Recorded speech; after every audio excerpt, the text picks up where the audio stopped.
नमस्कार मित्रांनो, आशिष निकम व्लॉग या यूट्यूब चॅनलवर तुमचे स्वागत आहे.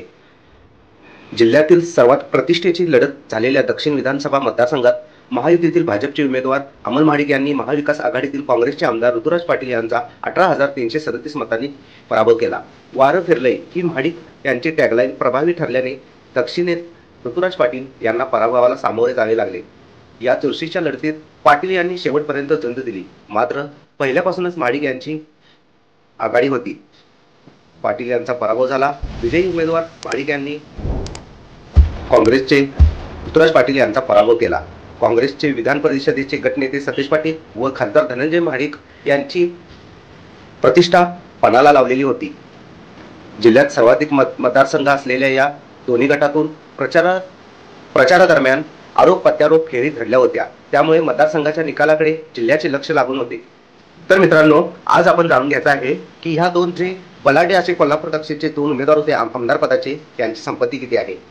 त्याआधी तुम्ही जर आमच्या युट्यूब चॅनलवर नवीन असाल तर चॅनल सबस्क्राईब करा. म्हणजे असेच आपल्या कोल्हापूर जिल्ह्यातील आणि महाराष्ट्रातील घटना व्हिडिओद्वारे अपलोड करतोय, ते तुमच्यापर्यंत सहज पोहोचतील सबस्क्राईब केल्यामुळे. तर आमदार पदाचे उमेदवार कोल्हापूर दक्षिणचे 2024 विधानसभा निवडणुकीनुसार त्यांची संपत्ती आहे. अमल महाडिक साहेब यांची जे निवडून आले त्यांची संपत्ती आहे 24,02,12,000 इतकी आहे. मित्रांनो, ही संपत्ती कागदपत्रे आहे जे 2024च्या इलेक्शनचा फॉर्म भरताना त्यांनी सबमिट केली होती. त्यानुसार त्यांची संपत्ती आहे 24,02,12,000 इतकी आहे. मित्रांनो, ही साहजिकच आहे की ही संपत्ती त्यांची वाईट मनी आहे आणि प्रत्येकाचं थोडंफार इकडचं तिकडचं असतं. मित्रांनो, समजून घ्या. आणि ही कागदोपत्री संपत्ती आज आपण तुम्हाला सांगत आहोत. 2024 विधानसभा निवडणुकीनुसार त्यांची संपत्ती 24,02,12,000 इतकी आहे.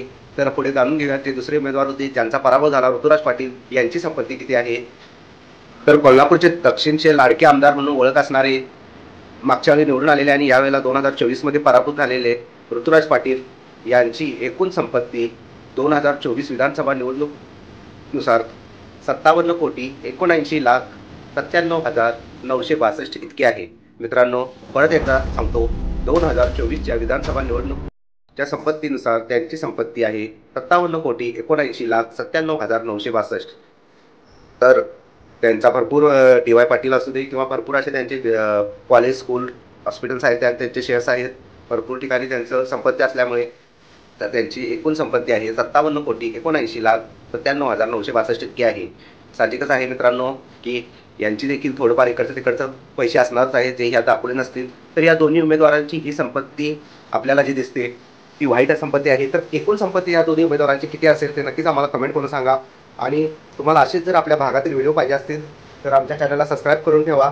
नक्कीच आपण तुमच्या गावातील असू दे किंवा तुमच्या गल्लीतील बातमी आपण या यूट्यूब चॅनलवर आणण्याचा प्रयत्न करणार आहोत मित्रांनो. त्यामुळे आमच्या चॅनलला सबस्क्राईब करून ठेवा. आणि हा व्हिडिओ जर तुम्हाला आवडला असेल तर लाईक करा. लाईक केल्यामुळे हा व्हिडिओ यूट्यूब कंपनी भरपूर लोकांच्यापर्यंत पोहोचवते. यासाठीच म्हणतो आम्ही, लाईक करा. बाकीचा यातून कोणताच फायदा नाही मित्रांनो. तर आशिष निकम व्लॉगमध्ये परत एकदा तुमचं आभार मानून हा व्हिडिओ संपवतो. जय हिंद, जय महाराष्ट्र.